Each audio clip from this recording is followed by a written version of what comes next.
अवधूत चिंतन श्री गुरुदेव दत्त श्री स्वामी समर्थ. नमस्कार प्रेमळ भक्तांनो.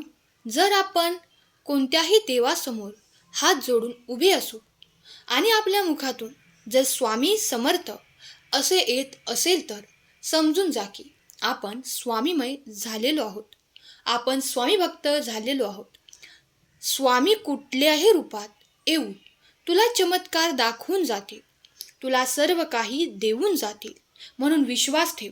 अरे, जो देवाचा हात पकडतो त्याला आयुष्यभर कोणाचे पाय धरण्याची गरज भासत नाही. म्हणून लक्षात ठेव, ज्याच्या डोक्यावर देवाचा हात आहे त्याचं कोणीच काही वाईट करू शकत नाही. जो उपकाराची जाण ठेवतो, जो देवाने केलेल्या प्रत्येक चमत्काराची जाण ठेवतो, ज्याला माहीत आहे की देव आपल्या सोबत आहे, तो शेवटपर्यंत कधीच हरत नाही. म्हणून तू प्रत्येक डाव जिंकणार आहेस. तुझ्या बाजूने प्रत्येक गोष्ट होणार आहे. फक्त विश्वास ठेव.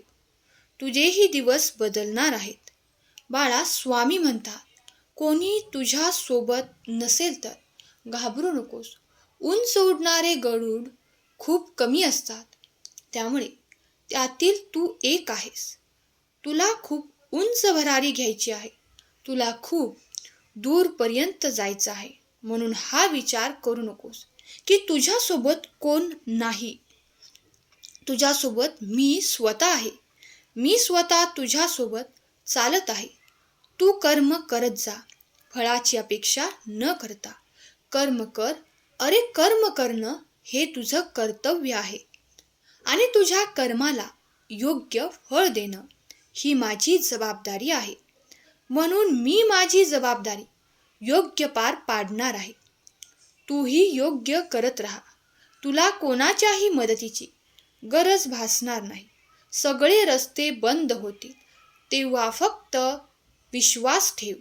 जिथे सगळे मार्ग संपतात, जिथे सर्व मर्यादा संपतात, तिथे साथ देतो मी. म्हणून बाळा, परमेश्वराची साथ मिळवण्यासाठी तुला कठीण प्रसंगांना सामना करायचा आहे. तुझे कर्म तुला शेवटपर्यंत साथ देतील. म्हणून कर्म चांगले ठेव.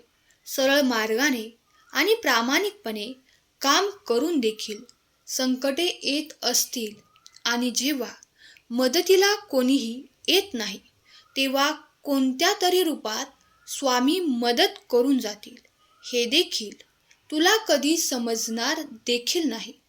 म्हणून बाळा, देवाची लीला अपरंपार आहे. कधी कधी आपल्याला त्यांची लीला समजत देखील नाही.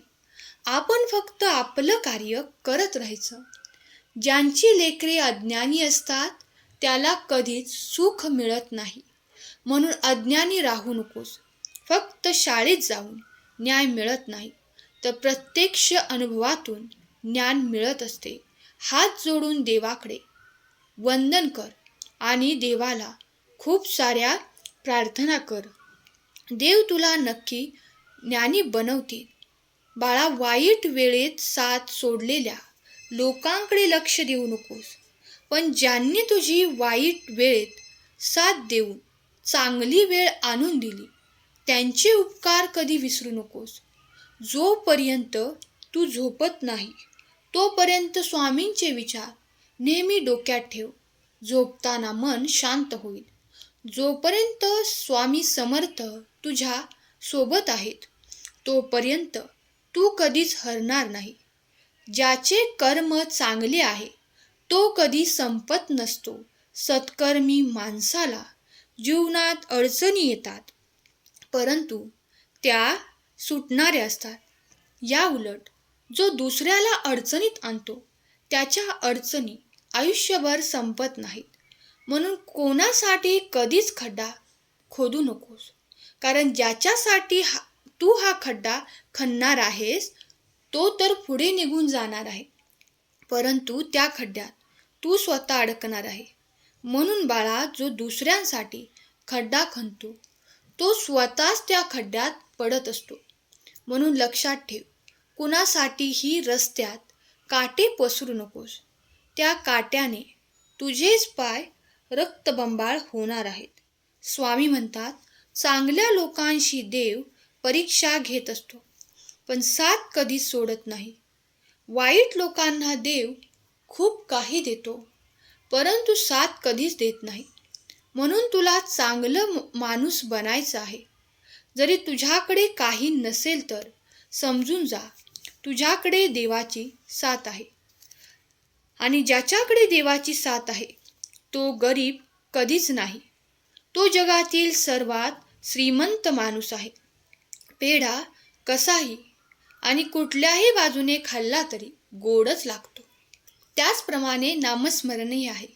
कसेही कुठेही केले तरीही ते स्वामींपर्यंत पोहोचतेच. म्हणून बाळा, जागा आणि वेळ बघू नकोस. जेव्हा तुझ्या मनात येईल तेव्हा स्वामींना आठव. जेव्हा तुला वेळ मिळेल तेव्हा स्वामींची प्रार्थना कर. तुझे स्वामी नक्की ऐकणार. तुम्हाला जर एखाद्या व्यक्तीचा खूप राग येत असेल, तिरस्कार वाटत असेल, तुला नेहमी आठवत असेल की ती व्यक्ती तुझ्याशी कशी वागली, तर बाळा ते सोडून दे. तुझ्याशी कोण वाईट वागलं, कोण कसं वागलं हे सोडून दे. आता तुझे चांगले दिवस येणार आहेत. सर्वांकडे चांगल्या दृष्टिकोनातून बघ. कधीच मनात राग द्वेष ठेवू नकोस. मन नेहमी निर्मळ ठेव, साफ ठेव. ज्याचं मन निर्मळ आहे त्याच्यासाठी प्रत्येक सुख माप आहे. म्हणून बाळा, मनात काहीच ठेवू नकोस.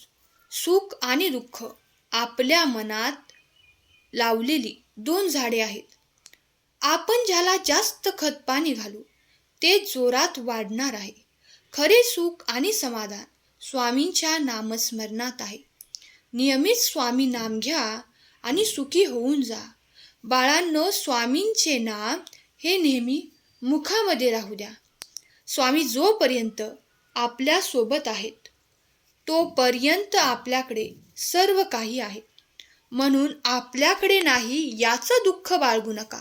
स्वामी आपल्या सोबत आहेत म्हणजे सर्व काही आपल्या सोबतच आहे. जोपर्यंत ते आपल्याला साथ देत आहेत तोपर्यंत घाबरण्याची काहीच गरज नाही. आयुष्यभर त्यांचा हात तुमच्या डोक्यावर कायम असणार आहे. कारण बाळांनो, चांगल्या व्यक्तीच्या सोबत स्वामी नेहमी असतात. स्वामींचे जे जप करतील त्यांच्या आयुष्यात कधीच वाईट शक्ती येणार नाही. परिस्थिती सगळ्यांची परीक्षा बघते, म्हणून हताश होऊन कधीच जगायचं नसतं. रडत बसलो की दुनिया हसते हे कधीच विसरायचं नसतं. म्हणून रडायचं नाही. कितीही संकट आली तरी खचायचं नाही. कोणालाही हे दाखवून द्यायचं नाही की तुम्ही किती दुःखी आहात. उलट प्रत्येकाला दाखवून द्यायचं की तुम्ही किती आनंदी आहात. स्वतःचे दुःख लपवायला शिका. कारण जेव्हा तुम्ही दुःख लपवाल तेव्हाच तुम्ही पुढे जाल. जर दुःख लपवलं नाही तर सर्वजण तुमच्यावर हसतील. म्हणून दुसऱ्यांच्या हसण्याचं कारण बनू नका. टिंगलटवाळीचं कारण बनू नका. तुम्हीही खूप भाग्यवान ठरणार आहात. कारण देवाची साथ तुम्हाला कायम असणार आहे. बाळांनो, लक्षात घ्या, परिस्थिती प्रत्येकाची बदलते. वेळ प्रत्येकाची येते. थोडासा वेळ लागेल, परंतु निराशा हाती येणार नाही. नेहमी प्रयत्न करत राहा. प्रयत्नाने तुम्हाला सर्व काही मिळेल. प्रयत्नाने तुम्हाला सर्व काही प्राप्त होईल. प्रयत्नानेच माणूस मोठा होतो. प्रयत्नानेच माणूस सक्सेसफुल होतो. म्हणून प्रयत्न करणे खूप गरजेचे आहे. जेवढे प्रयत्न कराल तेवढेच तुम्ही पुढे जाल. म्हणून बाळांनो, लक्षात घ्या, परीक्षेत चांगले गुण मिळवणे ही तुमची जबाबदारी आहे. परीक्षा देव घेतील, परंतु पास तुम्ही होणार आहात.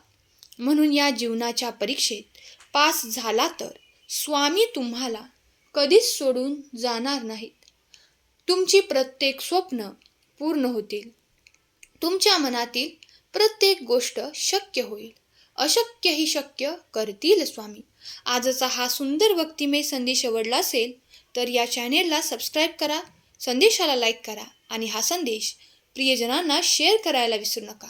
तुमच्या एका शेअरने कोणाच्या तरी हरवलेल्या मनाला एक नवीन उभारी मिळेल. स्वामी तुम्हा सर्वांच्या सर्व चांगल्या इच्छा पूर्ण करोत हीच स्वामींचरणी प्रार्थना. केलेली सेवा स्वामींचरणी अर्पण करते. आजचा संदेश शेवटपर्यंत ऐकल्याबद्दल धन्यवाद. श्री स्वामी समर्थ. जय जय स्वामी समर्थ.